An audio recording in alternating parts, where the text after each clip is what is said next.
On January 28, 1986, the Space Shuttle Challenger exploded 73 seconds after liftoff. The disaster occurred exactly 19 years and 1 day after the tragic Apollo 1 fire that killed 3 American astronauts during a launch pad test at Cape Canaveral in Florida.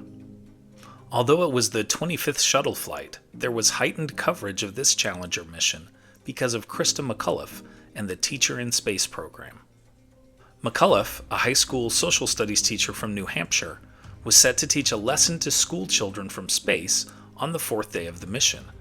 In fact, many kids across the country watched the launch live on TV in their classrooms. The coldest temperature for any previous shuttle launch had been 62 degrees Fahrenheit. The temperature on the morning of January 28th was below freezing, just 26 degrees.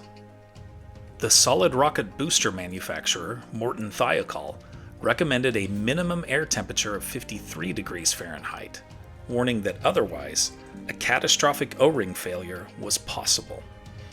Dick Scobie, the commander of the mission, told his wife the night before that he expected they were going to postpone the launch because of the cold temperatures. The following morning, when Scobie told his wife that the mission was still on, she was both surprised and concerned. He informed her that the icicles had been knocked off the spacecraft and that the crew had been assured that it was safe to launch. NASA was feeling immense pressure to launch that day because they had already postponed the launch 1 day, and if they postponed it another day, Krista McCullough's live lesson to school kids across the country would end up on a Saturday when those children were not even in school.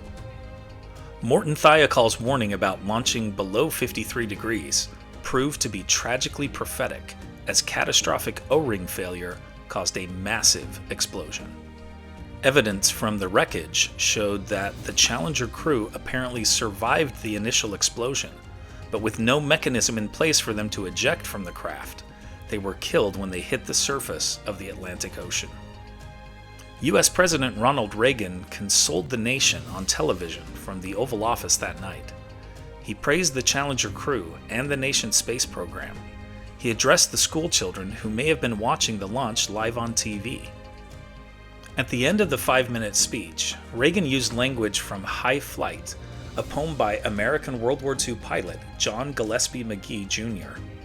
Since the U.S. was not yet in the war in 1940, the 18-year-old Magee joined the Royal Canadian Air Force. He included the poem, which expressed the joy he found in flying, in a letter he wrote to his parents from England. Magee died just a few months after sending the letter in December 1941. Reagan poignantly closed his address with lines from Magee's poem, saying that the crew of the Challenger had, quote, slipped the surly bonds of earth to touch the face of God, end quote. More recently, in 2022, a History Channel documentary crew discovered a large piece of the Challenger while searching the floor of the Atlantic Ocean off the coast of Florida for World War II-era wreckage.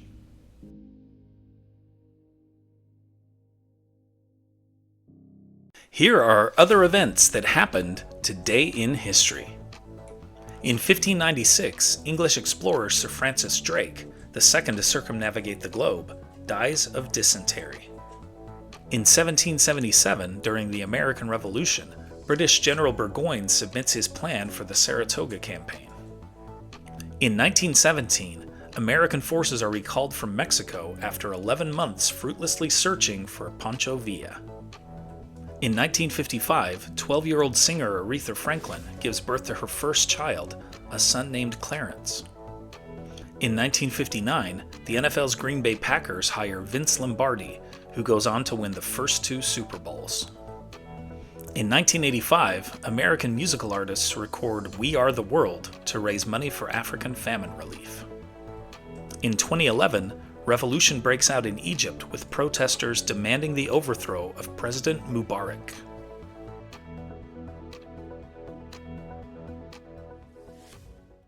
And now, it's time for our Today in History quiz.